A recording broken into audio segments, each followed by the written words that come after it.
Hello friends, today we are going to talk about fingerprint lock setting in Vivo phone. In this video guys, I will show you how can you delete your fingerprint in Vivo phone. As you want to delete your fingerprint in Vivo phone, so you can delete in this video guys, I will show you how to delete it. So before starting video friends, I want to tell you if you need my channel and you are watching my video first time, so first of all go and subscribe my channel, click the bell icon and like my videos. So guys, now let's start video. First of all open your phone setting. Then guys click on security, guys click on fingerprint and guys enter your pattern, and guys you can see one fingerprint guys you want to delete. So guys click here.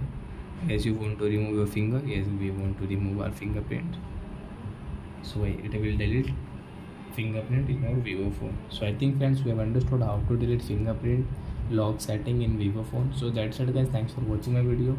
Now we will meet on next video with new topic. Before guys, please go and like and subscribe my channel. Bye.